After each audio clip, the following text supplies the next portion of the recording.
Assalamu alaikum wa rahmatullahi wa barakatuhu. A'udhu billahi minash shaitanir rajim. Bismillahir rahmanir rahim. Alhamdulillahi rabbil alamin. Allahumma salli ala sayyidina Muhammadin wa ala ali sayyidina Muhammadin wa barik wa sallim. Alhamdulillah.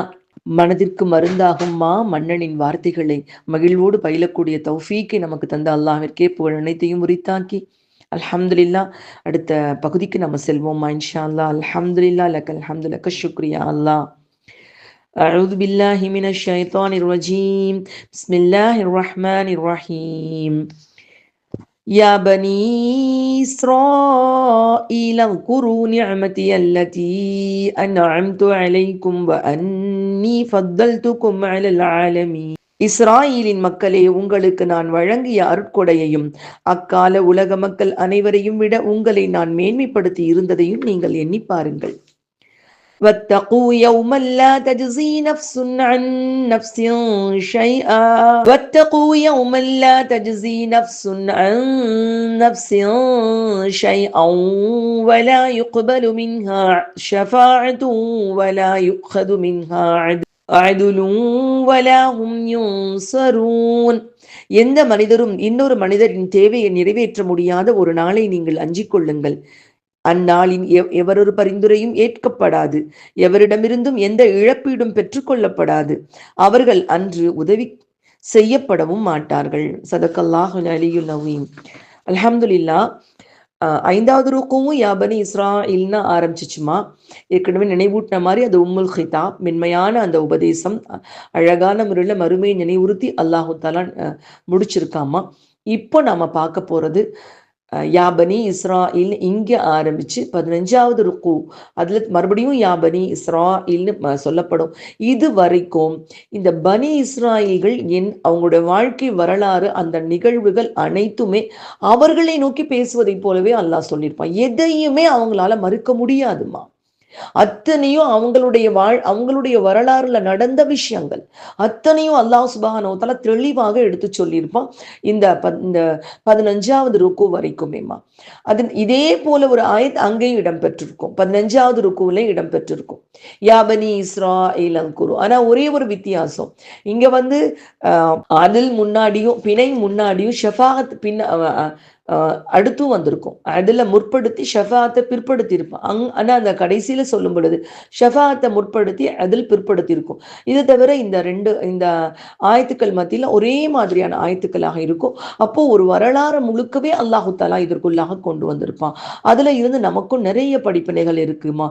நம்மளுடைய வாழ்க்கையில எது செய்யக்கூடாது, எது செஞ்சா அல்லாஹு தாலா ஒரு சமுதாயத்தினுடைய சிறப்பை எடுக்க முடியும் அப்படிங்கிறத நம்ம பார்க்க முடியும். அல்ஹம்துலில்லாஹ். பனி இஸ்ராயில்கள்னா யார் அப்படிங்கிறத நம்ம பார்த்திருக்கோம். இன்ஷா அல்லாஹ் இதுல இந்த ருக்குவினுடைய 3வது ஆயத்தினுடைய தர்ஜுமா பார்க்கும் பொழுது, தப்சீர் பார்க்கும் பொழுது இன்னும் விளக்கமா பார்க்கலாம். இவங்க எப்படி இந்த பனி இஸ்ராயிலோட பிரயாணத்துல என்னென்ன நிகழ்ந்துச்சு அப்படிங்கிற விஷயத்தெல்லாம் அதுல இருந்து தொடர்ச்சியாக நம்ம பார்க்க முடியுமா. இப்போதைக்கு பனி இஸ்ராயில்கள் யாருன்னா, யாக்கூப் நபியுடைய பிள்ளைகள், இப்ராஹிம் அலை இஸ்லாம் அவர்களுடைய மகனான இஸ்ஹாக் அலை இஸ்லாம் அவர்களுடைய மகன் யாக்கூப் அலை இஸ்லாம் அவர்களுடைய சந்ததிகள் பனி இஸ்ராயில்கள் என்று சொல்லப்பட்டார்கள். இந்த பனி இஸ்ராயில்களை நோக்கி அல்லாஹ் தஆலா சொல்றான், உன்குரு நிஅமதி அல்லதி அன்அம்து அலைக்கும். நிஅமதி 2 தடவை அல்லாஹ் சொல்றான், என்னுடைய அருட்கொடை. உலகத்துல அல்லாஹ் ஒரு சமுதாயத்தை மேன்மைப்படுத்துறான். அது அறிவாலையா இருக்கலாம், செல்வத்தால இருக்கலாம். எதுவுமே இந்த உலகத்துக்கு வரப்ப நம்ம எதையும் கொண்டு வரல. நிஅமதி என்னுடைய அருட்கொடையை அன்அம்து அலைக்கும் நான் கொடுத்தேன். 2 முறை அல்லாஹ் தன்னை முற்படுத்துறான். அல்லாஹு தாலா என்ன ஒரு ஃபضலா இருந்தாலும் அது அல்லாஹ்விடம் இருந்து நமக்கு வந்தது. அது நாமளா இந்த உலகத்துல நம்ம எதையும் கஷ்டப்பட்டு நம்ம சம்பாதித்து கொண்டது இல்லை. இறைவன் நாடி நமக்கு கிடைக்கக்கூடியதுதான் ஃபضல், சிறப்புகளுமேமா. அன்அம்து அலைக்கும், உங்களுக்கு நான் கொடுத்த அருட்கொடைகளை நினைவு கூறுங்கள். அதுல அல்லாஹு தாலா முதலாவதாக இங்கே சொல்லக்கூடிய அருட்கொடை, அன்னி ஃபத்தல்துக்கும் அலல் ஆலமீன், அகிலத்தார் எல்லாரையும் விட உங்களை சிறப்பானவராக நான் ஆக்கி வைத்தோம். இந்த கர்வம் இன்னைக்கு வரைக்கும் அவங்க கிட்ட இருக்குமா, இன்னைக்கு வரைக்கும் அவங்க கிட்ட இருக்கும். ஆனா ஆக்சுவலா ஒரு விஷயத்த புரிஞ்சுக்கிறதே இல்லை யாருமே. எதை அல்லாஹ் கொடுக்கிறானோ அதை அல்லாஹ்வுக்கு எடுத்துக்கொள்ளக்கூடிய ஆற்றலும் இருக்கு. கண்டிப்பா சிறப்பிச்சு வச்சான். கிட்டத்தட்ட ஒரு 2000 வருஷத்துக்கும் மேலாக அவங்க ரொம்ப சிறப்பான சமுதாயமாக இருந்தாங்க. ஆனா அதே நேரத்துல அவங்கள தவிர அந்த காலகட்டத்துல யாருமே சிறப்பா இல்லையா, அவங்க மட்டும்தான் எல்லாத்துலயும் பெஸ்டா இருந்தாங்களான்னு அப்படி கிடையாதுமா. அந்த காலகட்டத்துல சிறப்பானவர்கள் நம்ம இந்திய வரலாறுல எடுத்து பார்த்தோம்னா கூட அதுல சிறப்பான சில சமுதாயங்கள் வாழ்ந்திருக்கு.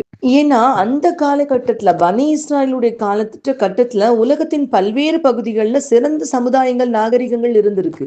ஆக்சுவலா அந்த சிந்து மொஹஞ்சதாரோ ஹரப்பன் கல்ச்சர் இருக்குல்லம்மா, அதெல்லாமே பிஃபோர் கிரைஸ்ட் 3300 டு 1300 வருஷம். அதாவது ஈசா நபி அலி இஸ்லாம் அவங்க பிறக்கிறதுக்கு 3000 வருஷத்துக்கு முன்னாடி இருந்து முன்னாடி தொடங்கி 1000 வருஷத்துக்கு முன்னாடி வரைக்குமே அதெல்லாம் ரொம்ப சிறப்பா இருந்திருக்குது. ஈவன் இந்த இந்த ரெண்டு கல்ச்சர் இருக்கு இல்லமா, இது வந்து தமிழ் கல்ச்சரோடு சம்மந்தப்பட்டதுன்னு சொல்லியிருக்காங்க. சமீபத்தில் கூட இந்த இந்த ஹரப்பன் மொஹஞ்சதாரோ கல்வெட்டுக்கள் வந்து தமிழ் பிராமி எழுத்துக்களோட ஒத்திருக்குன்னு சொல்றாங்க. இப்போ maximum Tamil culture, Indian society, அப்புறம் இன்னும் மற்ற விஷயங்கள் நிறைய பேருமா, எஜிப்சியன்ஸ், எகிப்தியர்கள், சுல்தானியர்கள்னு சொல்றாங்க. இப்படி நிறைய நாகரிகங்கள் வந்து அந்த காலத்திலே சிறப்பா இருந்திருக்காங்க. ரொம்ப சிறப்பா பல்வேறு பகுதிகளில் இருந்திருக்காங்க. ஆனால் அவர்கள் யாருக்கும் இல்லாத ஒரு சிறப்பு இந்த பனி இஸ்ராயல்களுக்கு கொடுக்கப்பட்டது. அதை கொண்டுதான் அல்லாஹ் ஃபத்தல்துக்கும் அலில் ஆலமீன்கிறான்.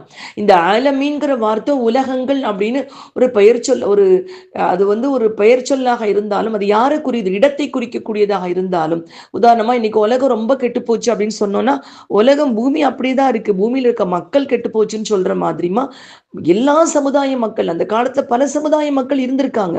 ஒவ்வொருத்தரும் சிறப்பா தான் இருந்திருக்காங்க. சொல்ல போனா இன்னைக்கு மொஹஞ்சதாரோ ஹரப்பன் கல்ச்சருடைய அந்த எக்ஸ்கவேஷன் தோண்டி எடுக்கும்போது அவ்வளவு ஆச்சரியப்படுறாங்க, என்ன மாதிரி வளர்ந்த சொசைட்டி. ஆனா அவங்க எல்லாரையும் விட பனி இஸ்ராயல்களுக்கு ஒரு சிறப்பு இருந்துச்சு, எக்ஸ்ட்ராவா ஒரு குவாலிட்டி இருந்துச்சு. அவர்களிடம் ஏகத்துவம் இருந்தது, இறைவனை பற்றிய ஞானம், நுபுத்துவம் இருந்தது. அதனாலதான் அல்லாஹ் சொல்றான், எத்தனை சொசைட்டி அந்த காலகட்டத்துல அல்லாஹ் மற்றவர்களுக்கும் அருட்கொடைகளை கொடுத்திருந்தான். உலக ரீதியாக மிகச்சிறந்த வாழ்க்கையை வாழக்கூடிய தௌஃபீக்க அல்லாஹ் கொடுத்திருந்தான். அதே மாதிரி கண்டிப்பா அவர்களுக்கும் அல்லாஹு தஆலா நபியையும் அனுப்பியிருக்கலாம். ஏன்னா எந்த ஒரு சமுதாயத்துக்கும் அல்லாஹ் நபி அனுப்பாம இல்லம்மா. அல்லாவே குரான்ல சொல்றான், வலி குல்லி கௌமின் ஹாத், எல்லா சமுதாயத்துக்கும் ஹாத் ஒரு நேர்வழிகாட்டி இருக்கதான் செய்யறாங்க. இதுக்கு முன்னாடி அல்லாஹ் யாரையும் தேர்ந்தெடுக்கலையா? தேர்ந்தெடுத்திருக்கா. இன்னல்லாஹ் அஸ்தஃபா ஆதம நூஹம் அல இப்ராஹிம். அது அல்லாஹ் முதல்ல ஆதம தேர்ந்தெடுத்தேன்னு சொல்லி சொன்னான், நூகை தேர்ந்தெடுத்தேன்னு சொல்றான். அல்லாஹ் செலக்ட் பண்ணி அவர்களுக்கு அருட்கொடைகள் அல்லாஹ் கொடுக்குறான். ஆனா அப்படி இருந்தாலும் இந்த பனி இஸ்ராயல்களுக்கு ஆட்சி அதிகாரம், அறிவாற்றலில் சிறப்பு, எல்லாத்துக்கும் மேல ரொம்ப ரொம்ப முக்கியமாக அவர்களுக்கு நுபுத்துவ பொறுப்பு, அந்த ஹிதாயத் அப்படிங்கிற ஒரு பெரிய செல்வத்தை அல்லாஹு தாலா கொடுத்திருந்தான்.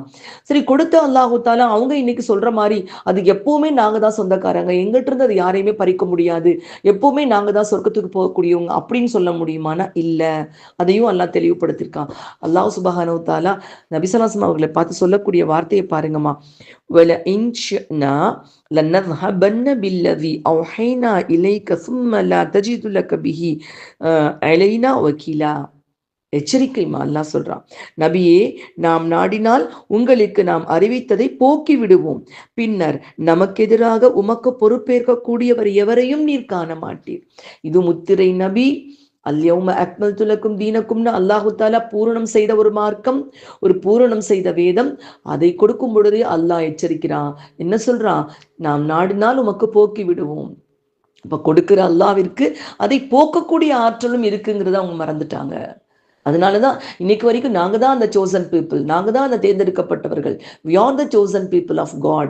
நாங்க வந்து அவங்க இறைவனோட தேர்ந்தெடுக்கப்பட்டவர்கள், எங்களை தவிர வேறு யாருக்கும் அந்த அதிகாரம் இல்லை அப்படின்னு சொல்றதோட, அவங்கள ஒரு ஒருத்தவங்களை ஏற்றுக்கொள்றதா இருந்தா கூட பை அவங்க ஜீன்ஸ் மூலமா தான் ஏற்றுக்கொள்வாங்களே தவிர, மரபியல் ரீதியாக ஏற்றுக்கொள்வாங்களே தவிர மார்க்க ரீதியாக ஏற்றுக்கொள்ள மாட்டாங்க.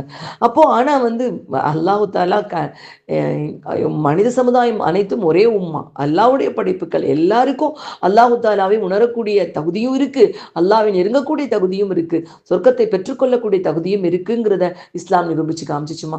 சரி, ஓகே, நம்ம இந்த பனி இஸ்ராயல்களை அல்லாஹ் சொல்லும் பொழுது அல்லாஹ் ரொம்ப பெரிய சிறப்புகளை உங்களுக்கு நான் கொடுத்திருந்தேன், சிறப்பா ஆக்கியிருந்தேன்னு சொல்றான்.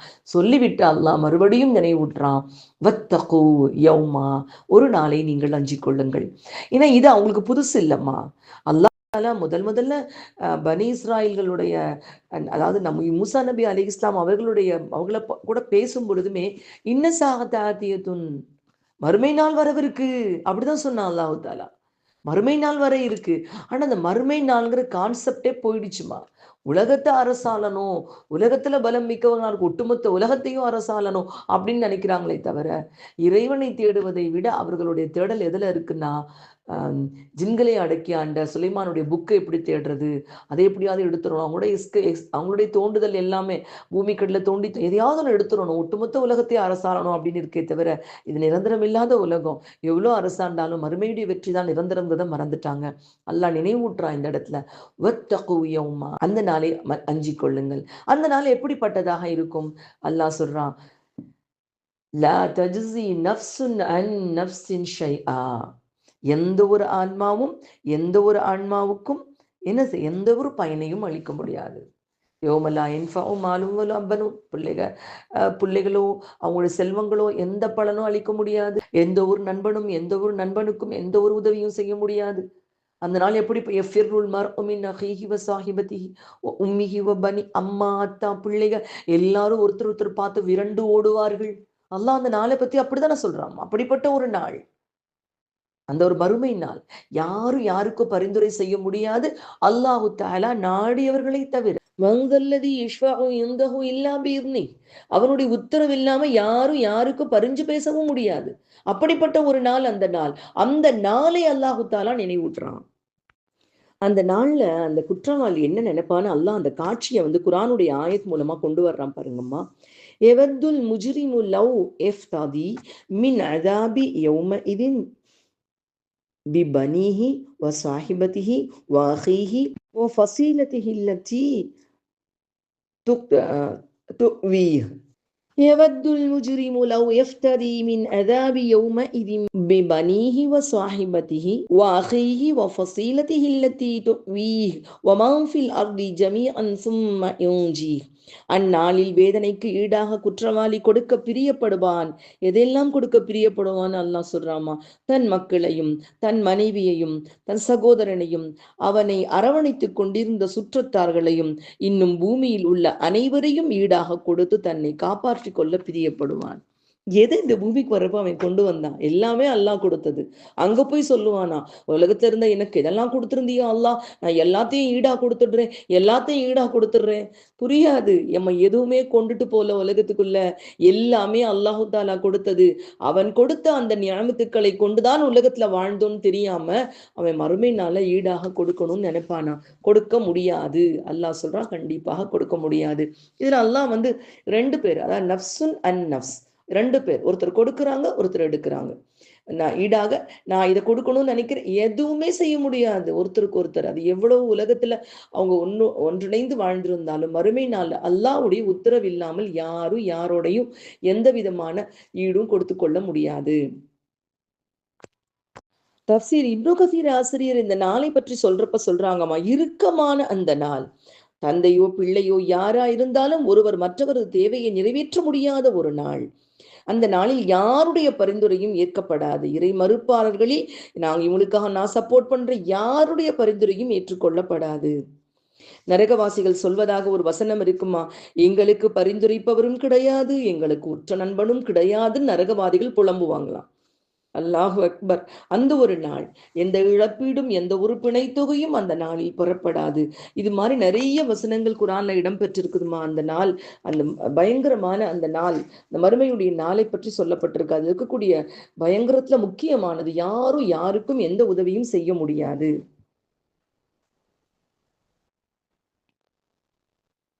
ஏன்னா இதுல ஏன் முக்கியமா இந்த விஷயம் சொல்லப்பட்டிருக்குன்னா, இன்னும் நம்ம பின்னாடி நிறைய பார்த்துட்டே வருவோமா. அவங்களுக்கு ஒரு நம்பிக்கை இருந்துச்சு. என்னன்னு சொன்னா, நாங்கெல்லாம் கொஞ்ச நாள் தான் நரகத்துல இருப்போம், நாங்கள் எண்ணப்பட்ட ஒரு சில நாட்கள், ஐயாம மஅதூதாத், அப்படியே நாங்கள் நரகத்துக்கு போனாலும் கொஞ்ச நாள் இருப்போம், சொர்க்கம் எங்களுக்கு மட்டும்தான் சொந்தம், நாங்கள் சொர்க்கத்துக்கு போயிடுவோம். இப்படியெல்லாம் ஒரு பொய்யான ஒரு அசம்ஷன்னால அவங்க தங்களுக்கு தாங்களே சில கற்பனைகளை அவங்க உண்டாக்கி வச்சிருந்தாங்க. அது எல்லாம் அல்லாஹ் உடைக்கிறான். யாரும் யாருக்கும் எந்த ஒரு உதவியும் செய்ய முடியாது, ஷஃபாத் பண்ண முடியாது.